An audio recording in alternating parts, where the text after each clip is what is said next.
হে natural beauties, কেমন আছো সবাই? আশা করছি ভালো আছো। Welcome back to the channel, to a new blog. আজকে তোমরা দেখতে পাবে ফাইনালি দ্য সোনমার্গ এপিসোড এবং ভূস্বর্গ, হেভেন অন আর্থ, কাশ্মীরের যে সত্যিকারের স্বর্গ যেটাকে বলে সেটাই সমস্ত কিছু এই ভিডিওতে শেয়ার করা আছে। অবশ্যই তার জন্য শেষ অবধি তোমাদের দেখতে হবে। এবং এই ভিডিওর মাধ্যমে আমি তোমাদের সাথে দেখিয়েছি কাশ্মীরে গিয়ে যে সবাই শাড়ি পরে কাজল এবং শাহরুখ হয়ে যে রিলসগুলো বানায়, সেগুলো তোমরা কিভাবে করতে পারবে, কোথায় কথা বলতে হবে সমস্ত। Good morning everyone. এখন বাজে সকাল মোটামুটি 7:30 পৌনে 8টা মতন। রেডি হয়ে আজকে আমরা যাচ্ছি সোনমার্গ। তো আজকে ফাইনালি যাচ্ছি একটু স্নো দেখতে। আমার এটা সেকেন্ড টাইম, বাট শ্রুতির ফার্স্ট টাইম। এখন যাচ্ছি। ও এখন লিপবাম টিপবাম মেখে এখানে বসে আছে। তো বাবারা বসেছে সব নেতিয়ে পড়েছে ঘুম থেকে উঠে। সবাই নেতা শোনো ঘুমিয়ে পড়েছে। এখন মোটামুটি যেতে ঘন্টা 2-1 তো লাগবেই। আর কালকে যেহেতু আমাদের বাসে একটু মেয়েকে নিয়ে গন্ডগোল হয়েছিল, তাই আমরা আজকে ফ্রন্ট সিটে বসেছি।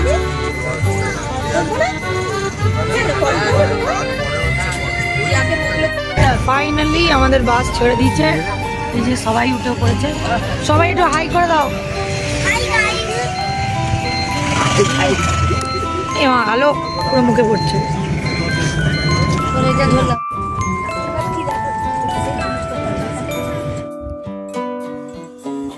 এবারের জার্নিতে আজকে আমাদের দ্বিতীয় দিন ডাল লেক দর্শনের, এবং আরও একটি দিন আমরা ডাল লেককে দেখতে পাবো চোখের ক্যামেরায় বন্দি করার জন্য।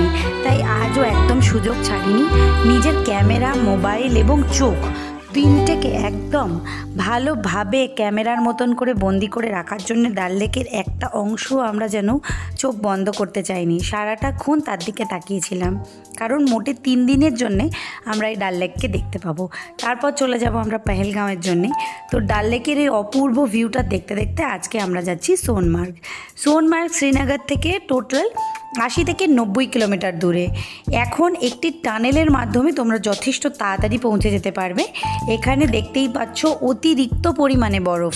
এটা কিন্তু 0 পয়েন্ট নয়, সোনমার্গের যে মেন পয়েন্টটা, যেখান থেকে তোমাদেরকে নিজেদের প্রাইভেট কারটা ছেড়ে দিতে হবে এবং ওখানকার লোকাল চেন লাগানো গাড়িতে যেতে হবে।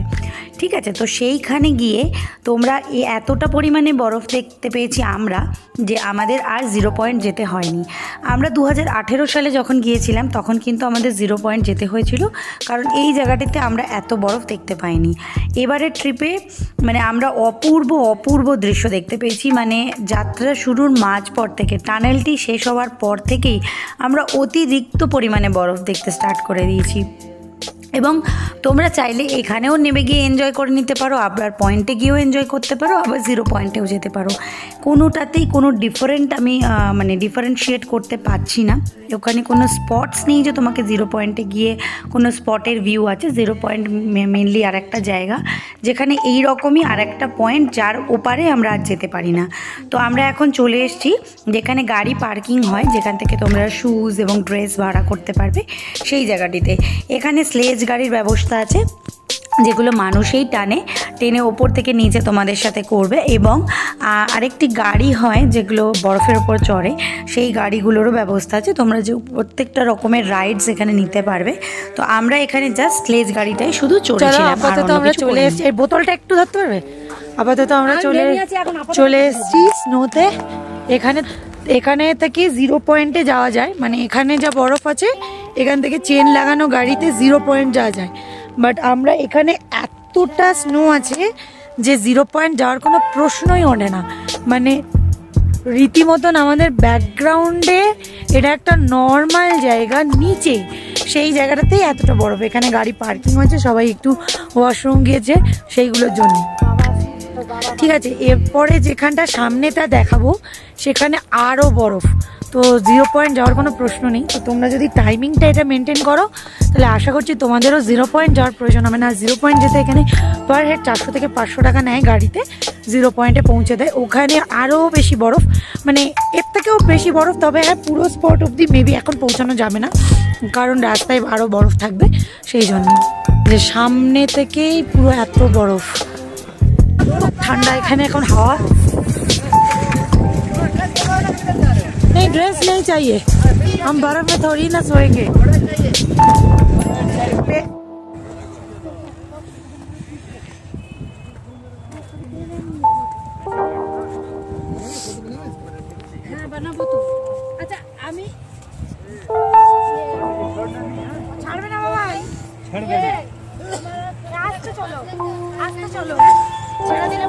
যাও রিল লাগানি দাঁড়া বল এই তাকাবি তো ছবিও তুলবি।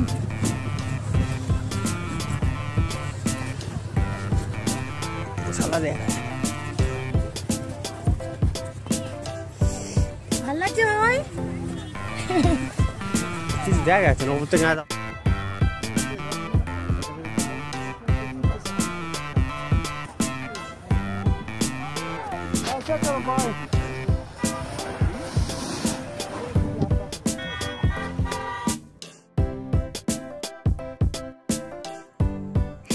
এই যে স্লেজটা দেখতে পাচ্ছ, এটাতে প্রথম আমি আর শ্রুতি চড়েছিলাম। আর এটা আমাদের রীতিমতন গাড়ির সামনে থেকে কয়েকটা লোক গিয়ে আমাদেরকে বলেছিল, তাই আমাদের 300 টাকা লেগেছিল। মানে ওদের থেকে আমি শ্রুতির শ্যুজটা নিয়েছিলাম আর ওই স্লেজটা করেছিলাম। তো তখন বার্গেনিং 500 থেকে শুরু হওয়ার পরে আমি 300 অবধি করতে পেরেছি, কিন্তু সোনুর বেলা সেটা 100-তে হয়ে গেছিলো। ও যখন এই স্লেজটা চড়েছে না, পুরো 100 টাকায় ডান হয়ে গেছিলো। রিল সুতরাং একটুখানি বার্গেনিং করে নিও তোমরা। এরমও গাড়ি আছে, এটা আমি চড়িনি। না তুমি করবে 500 টাকায় 300 দেবে না, কথা তো বলে দিস কেন প্রথমে দুজনে 500 ले लो 3 बना दो। এবারে শাড়ি পরে ও মাগো হাঁটতেও। তো এখানে আমরা এখন রিলস বানাতে চলে এসেছি। আমি বাড়ি থেকেই ব্যাগের মধ্যে শাড়ি ক্যারি করেছিলাম এবং এমনভাবে শাড়িটাকে রেডি করে গেছিলাম, ড্রেসটাকে। ভিতরে একটা ক্রপ টপ ছিল, আমি পুরো জিন্সের ওপরই শাড়ি পরেছি, সুতরাং আমাকে কোথাও চেঞ্জ করতে যেতেই হয়নি। আমি ওপর থেকে দুটো সোয়েটার খুলেছি এবং শাড়িটাকে জাস্ট পরে নিয়েছি। তো আমি এখানে ব্লু শাড়ি প্রেফার করেছিলাম, তোমরা যারা যেতে চাও আমি বলবো রেড, ব্লু, ব্ল্যাক এইগুলো খুব ভালো খোলে, তো সেইগুলোই তোমরা করতে পারো। আমাদের বানানো ভিডিও এবং ওদের বানানো ভিডিওর মধ্যে অনেক পার্থক্য আছে, কেন জানি না, বাট তবে ওখানে আমরা ভিডিও বানিয়েছিলাম 200 টাকা করে পার ভিডিও, টোটাল 600 টাকায় আমরা 4টে ভিডিও ওরা আমাদেরকে বানিয়ে দিয়েছিল। এবার তোমরা সেখানে বার্গেনিং করতে পারো, ফোন কোয়ালিটির ওপরও ভিডিও ডিপেন্ড করছে। কোথায় স্নোফল হচ্ছে?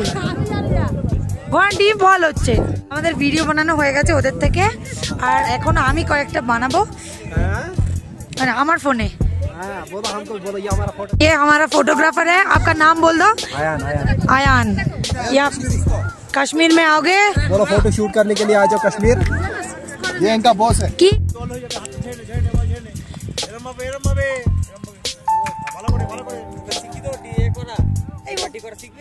उधर की कर দিচ্ছিস আমাকে? তো দেখতে পাচ্ছ এই ভিডিওটা ওরা আমাদেরকে বানিয়ে দিয়েছিল। এটা ওই আমি জানি না আইফোনের কোনো একটা ভার্সন, আইফোন 15 ইউজ করছিল, এটা বুঝতে পেরেছি। তো ওরা বানিয়ে দিয়েছে, ওদের কাছে একটা ভালো ট্রাইপডও ছিল, সেখান থেকে ওরা বানিয়ে দিচ্ছিল। এডিট ফেডিট করে সমস্ত কিছু তোমাকে দিয়ে দেবে। তো ওদের এডিট করাটাতে বা ওদের ভিডিও বানাতে মানে আমাদের থেকে ভালোই হয়। এবার তুমি যদি সেরকমভাবে ক্যাপেবল হও, তোমরা অবশ্যই নিজেরাও ভিডিও করে নিতে পারো, সেটা কোনো ফ্যাক্টই নয়। বাট আমরা ওদের কাছ থেকে করেছিলাম 200 টাকা করে পার ভিডিও কথা হয়েছিল। তো লাস্ট অবধি 600 টাকায় আমরা 4টে ভিডিও করেছিলাম, এরকম সোনু 4টে আমি 4টে, টোটাল 1200 টাকায় আমরা 8টা ভিডিও করেছিলাম। এই হিসেবেই কথাটা হয়েছিল। এই যে এটা সোনুর ভিডিও, এই ভিডিওটা দেখলেও তোমরা বুঝতে পারবে। এরপরে আমরা একটা নিজেদের ফোনে করেছি, সেটাও দেখতে পাবে। এবার বলি, ওখানে 150 টাকাতেও ওরা ভিডিও বানিয়ে দেয়। ওখানে কিন্তু 150 টাকা দিয়ে ওরা ভিডিও করে দেয়, তবে তাদের ফোনটা আইফোনের কোন ভার্সন বা কোন ক্যামেরা সেটাও ইম্পর্টেন্ট। আমাদের সাথেই কিছু লোক ভিডিও করেছিল যাদের ফোন ভিডিও কোয়ালিটিটা অত ভালো হয়নি। তো এত কিছু ভিডিও করার পর চলে যাচ্ছি আমরা এবার হোটেলে বসে আছি। আমার গাড়ি ছাড়বে, তারপর আমরা লাঞ্চ করব, তারপর যাব হোটেল।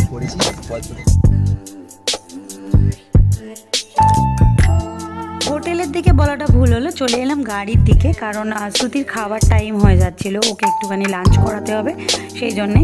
আর এতটা ঠান্ডার মধ্যে জীবনে প্রথমবার ওকে নিয়ে গেছি না, তাই জন্য ওকে বেশিক্ষণের জন্য রাখিনি। মোটামুটি একটু ভিডিও টিডিও করে নিয়েছি, করে নেওয়ার পরে আমরা চলে এসেছিলাম গাড়িতে। তো এখানে গাড়ির থেকেও আমরা দেখতে পাচ্ছি খুব সুন্দর। আর না, এখানে রোদ উঠে গেলে না তাকাতে খুব সমস্যা হয়। তো আমরা মোটামুটি 10টা সাড়ে 10টার মধ্যেই চলে এসেছিলাম বলে খুব সুন্দর ভিউটা পেয়েছি। যত বেলা হয়েছে তত রোদ উঠে যাচ্ছিলো, তো তাকাতে অসুবিধা হচ্ছিল। তো এখানে এখন আমরা চলে যাচ্ছি, এখন আমরা এরপরে যাব মুঘল গার্ডেন বা নিষাদ গার্ডেন যেটাকে বলে।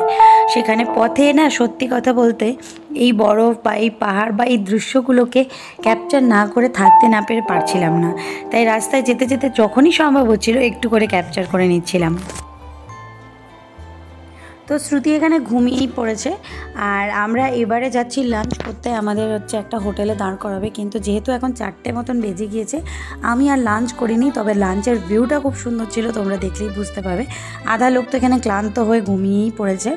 তো আমরা লাঞ্চ করতে গিয়েছিলাম একটা নদীর পাড়ে, নদীটাও এত সুন্দর অপূর্ব দেখতে ছিল যে সেখানে গিয়ে লাঞ্চ করা তো দূরে থাক, ছবি তুলতে ব্যস্ত হয়ে পড়েছিলাম, এরকমই একটা ব্যাপার। তো যেটা বলছিলাম, ওখানে ফটোগ্রাফসও ওরা ক্লিক করে দিচ্ছিল।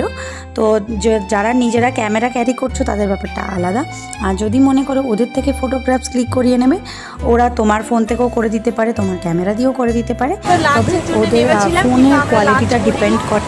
এখানে এখন এসে একটু ছবি টবি তুলছি, সুন্দর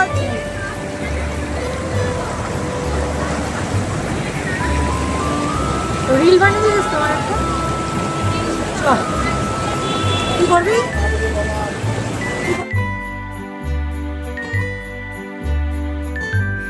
এখানে শ্রুতি একদম ঘুমাচ্ছিল, ওই জন্য ওকে একদম নামাতে পারিনি। তবে হ্যাঁ, আমরা যেভাবে ছবি তুলছি দেখে মনে হচ্ছে ঠান্ডা লাগছে না, তবে না, সবাই কিন্তু এখানে ছবিটা তুলবে বলেই সোয়েটারটা খুলেছে। এখানে এখন হয়তো 3 থেকে 4 ডিগ্রি টেম্পারেচার আছে, এত রোদ, তবুও এখানে 3 থেকে 4 ডিগ্রি টেম্পারেচার। এখানে কেউ একটু ফটো তোলার সুযোগ মিস করছে না, সবাই একটু চেষ্টা করছে ফটোটা তুলে নেওয়ার জন্য। আর এরপর পথে যেটা আমাদের আপেল গাছ দেখার সুযোগ। এখানে ভালো মতন আসে না, ওই তো যায় এসে তাই দেখা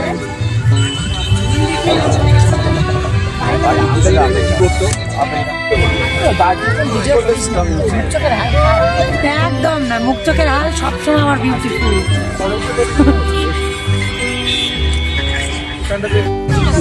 এই লোকে ছবিও তুলছে, কি বাবা নামবো না এখানটা। পর গাড়ি থেকে নেমে এই যে ছুটছে আমাদের পাগলি, আর আমরা এখন যাচ্ছি মুঘল গার্ডেন। ও মা, এই টুপিটা পরিয়ে দাও। এখানে ডগি দেখো কি সুন্দর, পুরো শিয়ালের মতন। এই মা বলেছিল না ওটা সিংহ নাকি, কুকুরটা হেভি দেখতে, গোল্ডেন রিট্রিভারই বটে। একে নিয়ে গেলে সবসময় এসি চালিয়ে রাখতে হবে। আমরা এখন যাচ্ছি মুঘল গার্ডেন। আচ্ছা, এটা তো নিষাদ গার্ডেন, জাওগেটা গার্ডেন, মানে মুঘলরাই তো ছিল, সবই নাকি মুঘলরা বানিয়েছে। যে কোনো একটা গার্ডেনে ঢুকে পড়লেই সবই মুঘল গার্ডেন। মুঘল গার্ডেন এই যে,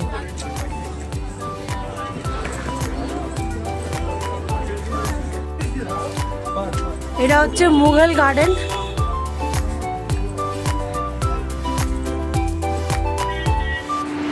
দারুণ সুন্দর ফুলগুলো। আরে এগুলো আমাদের এখানেও হয়, কি ফুল বলতে পারছি না, অত ফুল সম্পর্কে আইডিয়া নেই।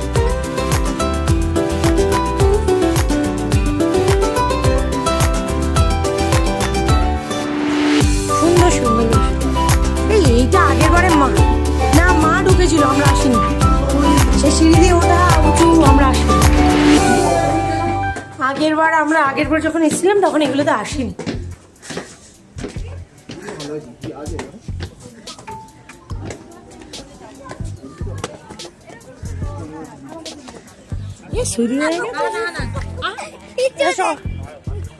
এসো, চলে এসো, আস্তে আস্তে এসো। তুই তাকাবি তো, তুই তাকা দিকে। যারা ডাল লেকের ভিডিওটা দেখেছো তারা তো জেনেই থাকবে, ডাল লেকে কিন্তু আমাদের শ্রুতি ড্রেস পরিয়ে ছবি তোলানো হয়নি বৃষ্টির কারণে। যেহেতু বৃষ্টিটা হচ্ছিল আমি ওকে একদম ছবি তোলাতে পারিনি। এখানে কিন্তু আমরা একদম সুযোগ মিস করিনি।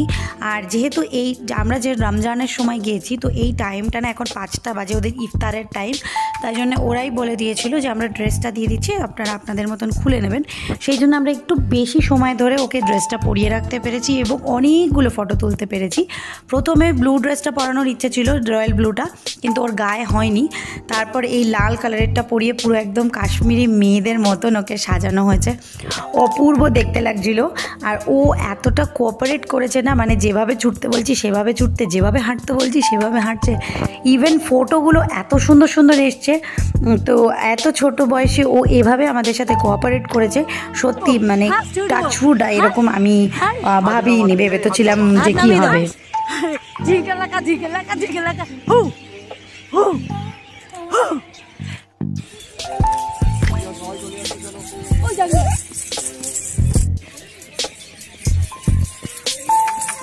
বলো তোমার কেমন লাগছে বলো। মানু পা মুড়ে বসতো, মানু ফুলটা নিয়ে মানু পা মুড়ে বসতো, বাবু করে বসতো। মানে আমাদেরকে তাকা, মানে আমাদেরকে তাকা। মাঙ্কুলি, এ মাঙ্কুলি, এটা কি দেখতে পেয়েছি? কি দেখতে পেয়েছি আমাদের থেকে? আমাদের কি দেখতে পেয়েছি দেখ। ছুটে আয়।